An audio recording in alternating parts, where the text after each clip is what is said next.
Hi students, today we are going to learn about mood disorders. What do you mean by mood disorders? Mood disorders are nothing but affective disorders that affects the person's mood. When a person is disturbed in his mood, this mood disorder causes mental and physical illness. This mental illness affects the daily life activities of the individual.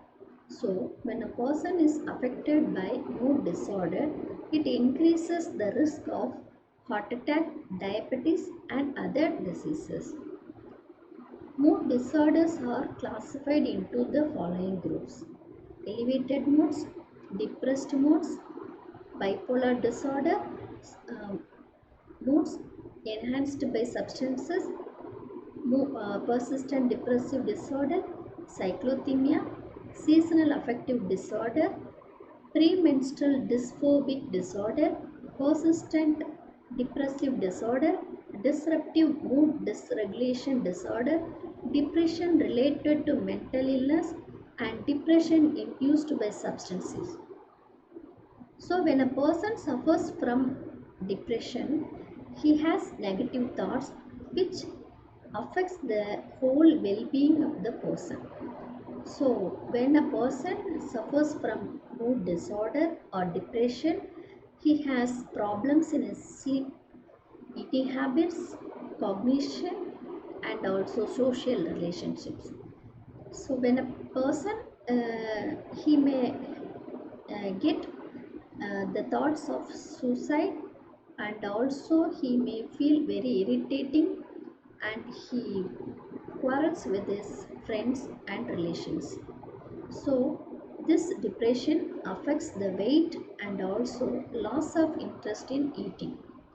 Mania mania typically lasts 3 days or more for most of the day.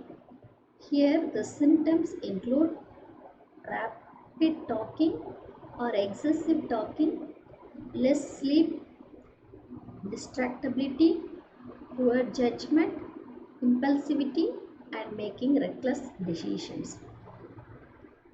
So, what are the cause and effect of mood disorders? The two main causes of mood disorders are biological factors and environmental factors.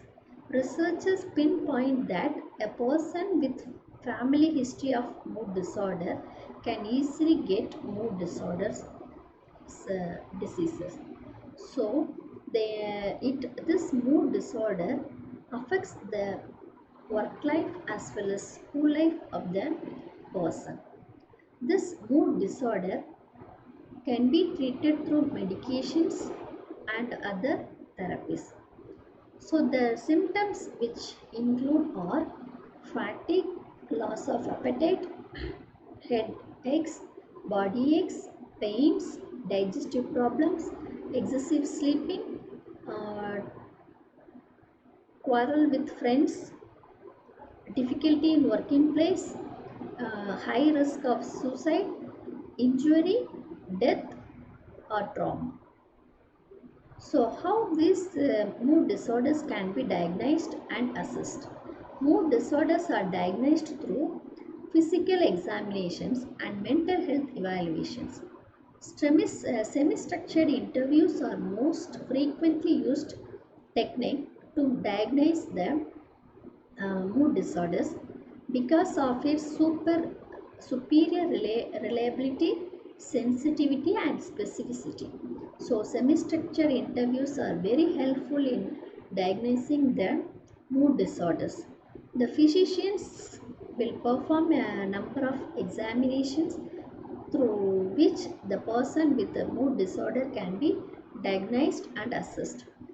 So, only 20 percentage of people who are diagnosed receive treatment. This is a research finding.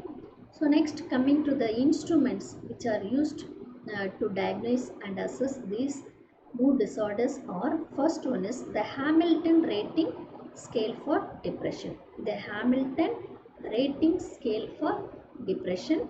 This is a very popular interview technique used for assessing the mood depression. It is a 17 item version and this is very frequently used by the clinicians. The next one is the Beck Depression Inventory 2. This is a self-report measure used for depressive symptoms. The next one is Quick Inventory of Depressive Symptoms. This is rated by the physicians. The next one is the Patient Health Questionnaire, which is a 9-item scale which is used as a screening tool in primary health care centers. The next one is the 16-item Quick Inventory of Depressive Symptoms. It is a self-report measure. To assess the severity of manic symptoms, we are using Young Mania Rating Scale. This is a 11-item questionnaire.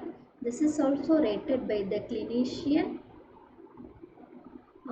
This is also almost used in research. The next one is the Mood Disorder Questionnaire. It is also a self-report measure.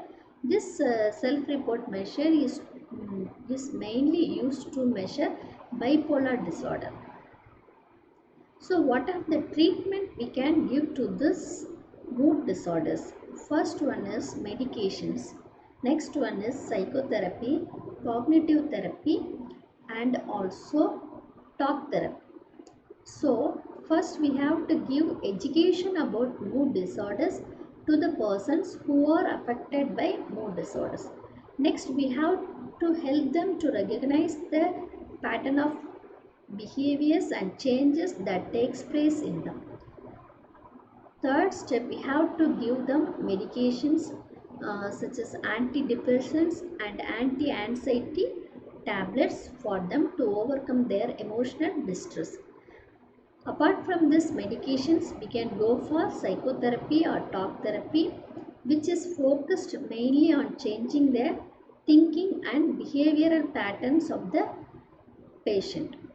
Cognitive behavioral therapy is the most important therapy which is used for individuals with mood disorders. Sometimes we can go for lifelong medication plus psychotherapy or cognitive therapy for the cure of this person's mood disorders. When in the case of severity, we can go for hospitalization also. Apart from these therapies, the most important therapy is mindful treatment of mood disorders, which we can see in the next class.